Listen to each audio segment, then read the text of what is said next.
Welcome back to the channel dear student. देखिए कल के डेट में आपका एग्जाम है, इसलिए जो भी इंपॉर्टेंट ईडियम और फ्रेजेस हैं आपको हम इस वीडियो में कवर करा रहे हैं। मतलब कि आइए देखते हैं, फटाफट प्रैक्टिस कर लेते हैं और देख लेते हैं कि आपको इनमें से कितना आ रहा है। अगर आएगा तो बहुत अच्छी बात है, लास्ट में कमेंट करके बताइएगा।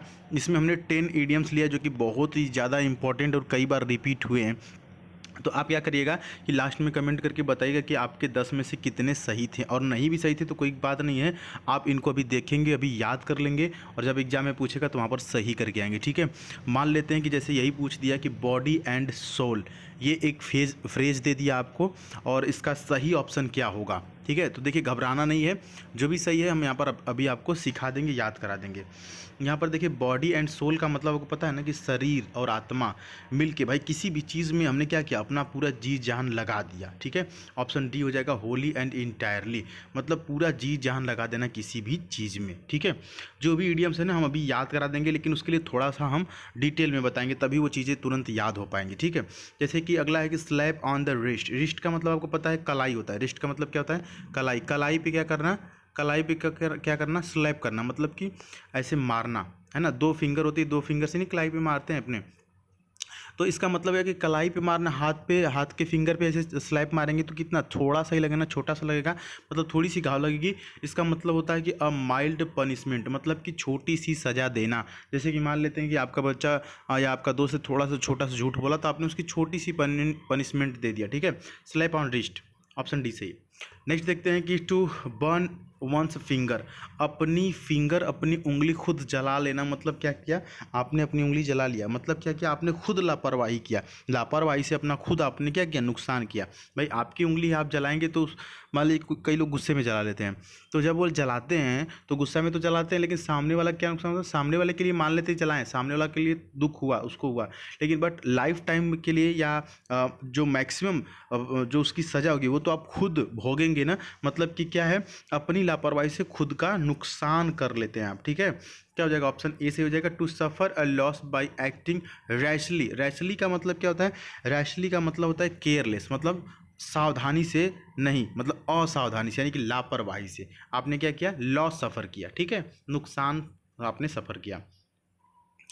अगला है कि a shot in the dark. A shot in the dark का मतलब क्या होता है, अंधेरे में तीर चलाना। पढ़ने से आपको लग रहा है ना, शॉट इन द डार्क, अंधेरे में तीर चलाना, जैसे तुक्का टाइप का हो गया ना, तुक्का लगाना। मतलब कि यहाँ पर देखिए ऑप्शन नंबर बी से हो जाएगा randomly doing something the outcome of which is unknown. मतलब कि जो चीज़ अननोन है, हमें कुछ नहीं पता, हमने अंधेरे में ऐसे तीर चलाया, हवा में तीर मारा है, इसको बोलते हैं a shot in the dark. पढ़ने से ही आपको समझ में आ रहा है, इसको याद करने की ज़्यादा जरूरत नहीं है। अगला देखिए अ बुल मार्केट, अब बुल मार्केट। ठीक है, अब बुल मार्केट का मतलब क्या होता है ऐसे, अच्छा जिसको नहीं पता रहेगा उसको तो लगेगा कि अच्छा बुल मतलब सांड होता है, तो सांड का जहाँ मेला लगता है ना, कहाँ लगता है, सबसे ज़्यादा बड़ा बिहार में लगता है, मतलब गाय का, पशु का मेला जो होता है बिहार में सबसे बड़ा लगता है। तो ऐसी अब बुल मार्केट आप देखेंगे तो आपको लगेगा कि ओहो, लग रहा है कि सांड का मेला, ऐसा कुछ नहीं है। बुल का देखो, इसको याद कैसे करेंगे, पहले तो यहाँ पर समझते हैं कि सही ऑप्शन क्या है। ऑप्शन नंबर डी सही, market where prices are rising, मतलब जहाँ ऐसी मार्केट, ऐसी बाजार जहाँ पर चीज़ों का दाम बहुत हाई फाई हो या बहुत दाम बढ़ रहा हो, ऐसे को बोलते हैं बुल मार्केट। जैसे बुल की सींग होती है, सांड का क्या होता है सींग, तो सींग ऊपर की तरफ उठाए, ऊपर मतलब राइजिंग, मतलब जो प्राइस है, जो रेट है वो बहुत हाई फाई हो। ठीक है, इसको बोलते हैं बुल मार्केट। जैसे आप शहर वगैरह में जाते होंगे तो एक हाई फाई मार्केट होता है, एक होता है कि मतलब वहाँ पर थोक की चीज़ें मिलती हैं, सस्ती मिलती है। जैसे हम बनारस की बात करें तो दाल मंडी वगैरह है या नई सड़क एरिया है तो वहाँ पर ऐसे नॉर्मली मिलता है। लेकिन अगर बात करें हाई फाई मार्केट की तो सिगरा साइड हो गया, या लंका हो गया, बीएचयू साइड हो गया, या कि फिर आपका अर्दली बाजार साइड हो गया, तो यहाँ पर क्या है, अब बुल मार्केट है, मतलब हाई फाई। यहाँ पे जो है कि बड़े बड़े लोग जाते हैं खरीदने, जिनके पास ज़्यादा पैसे होते हैं ना। Market where prices are rising, अब बुल मार्केट। ठीक है, नेक्स्ट की तरफ बढ़ते हैं। Take your eyes off the ball, मतलब बाल है, गेंद है, उससे आपने क्या किया, अपने आइज़ को, अपनी नज़रों को क्या किया, अपने आँखों को क्या किया, थोड़ी देर के लिए हटा दिया। ठीक है, बाल से आपने थोड़ी देर नज़र हटा दिया तो क्या हुआ, तो stop paying attention for a moment, किसी भी चीज़ पर एक मोमेंट के लिए, एक क्षण के लिए क्या करना, ध्यान हटा देना। That is take a eye off the ball. पढ़ने से ही समझ में आ जा रहा है ना। देखिए बहुत से इडियम होते हैं ना कि लिखा कुछ और रहता है, मतलब कुछ और होता है, जैसे कि बुल मार्केट वाला था, लेकिन इसमें भी तो पढ़ने से ही समझ में आ जा रहा है। ठीक है ना, अपना ध्यान हटा देना।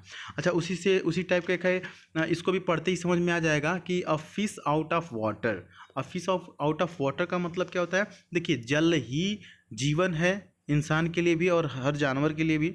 बट जो मछली है ना, उसके लिए क्या है? मछली जल की रानी है, मतलब पानी बिना उसका कुछ भी नहीं हो सकता। तो अगर एक मछली को, एक फिश को पानी से बाहर कर देंगे तो उसके लिए कैसी सिचुएशन होगी? अकस्टम सिचुएशन होगी। उसके लिए क्या होगा? अनुकूल वातावरण नहीं होगा, प्रतिकूल वातावरण हो जाएगा। A person out of accustom environment, ठीक है, मतलब कि अनुकूल इन्वायरमेंट से मतलब बाहर होना, आउट ऑफ। जैसे कि एक ऐसी जगह पे होना जहाँ पे लोग, आप लोगों को नहीं जानते या अनकंफर्टेबल फील कर रहे हैं।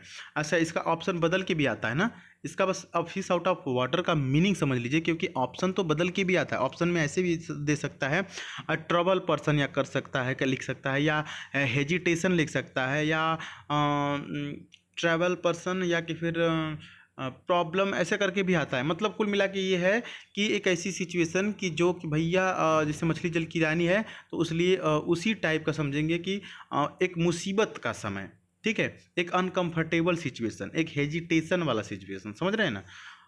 अकस्टम इन्वायरमेंट मतलब क्या होता है कि अनुकूल इन्वायरमेंट, वातावरण से बाहर होना, ठीक है। अच्छा, to shake in one's shoes. अच्छा, खुद का शूज मतलब क्या होता है? जूता होता है ना, तो उसको क्या करना? हिलाना। आपने देखा होगा ना कि बहुत से लोग बैठे रहते हैं तो अपने शूज़ को हिलाते रहते हैं। तो इसका मतलब क्या होता है? अपने शूज़ को हिलाने का मतलब ये होता है ना कि वो बहुत ही क्या है, बहुत ही नर्वस है, मतलब डरे हुए हैं। ऑप्शन ए हो जाएगा टू बी अफ्रेड, बहुत ही डरे हुए हैं, नर्वस हैं, यानी कि उनके अंदर क्या है? कॉन्फिडेंस की कमी है, ठीक है। नेक्स्ट की तरफ बढ़ते हैं, to be in the two minds. अब देखिए, पढ़ने से ही लग रहा है कि दो माइंड की बात कर रहे हैं, दो माइंड में होना, मतलब कि टू बी ओवर, सॉरी ये नहीं होगा, डिलेमा होगा ना। डिलेमा का मतलब क्या होता है? डिलेमा का मतलब होता है दुविधा में होना। टू माइंड का मतलब कि आप दो चीज़ें सोच रहे हैं कि ये करें कि वो करें, इसका एग्जाम दें कि उसका एग्जाम दें, इस चीज़ की तैयारी करें कि उस चीज़ की तैयारी करें। तो ऐसी सिचुएशन को बोलते हैं डिलेमा। डिलेमा का मतलब होता है दुविधा में होना, ठीक है। नेक्स्ट की तरफ बढ़ते हैं। यहाँ पर देखिए, टू मीट वंस वाटरलू। अच्छा, वाटरलू किनके किनके बीच हुआ था? देखिए, एक युद्ध हुआ था, अब नाम नहीं याद है, बट दो पक्षों में, जब भी युद्ध होता है तो दो पक्ष में कम से कम दो लोग चाहिए युद्ध करने के लिए। तो दो पक्ष में हुआ था, जिसमें कि एक पक्ष को ना बहुत ही ज़्यादा नुकसान हुआ था, बहुत ही ज़्यादा नुकसान हुआ था। तो वहीं से एक ईडियम बन के आया, to meet one's Waterloo. Waterloo मिलना मतलब क्या होता है?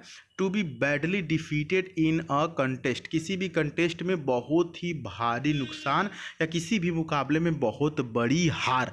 जैसे कि मान लीजिए कि दो लोग चुनाव लड़ रहे हैं, किसी को 10,000 वोट मिला और किसी को 100 वोट भी नहीं मिला, तो जिसको 100 भी नहीं मिला उसको क्या, बहुत बड़ी हार है। जैसे मान लेते हैं कि T20 हो रहा है या IPL आजकल चल रहा है, तो एक टीम जो है ना, वो कितने रन से हार गई? 50 रन से, या 60 रन से, या 8 विकेट से हार गई।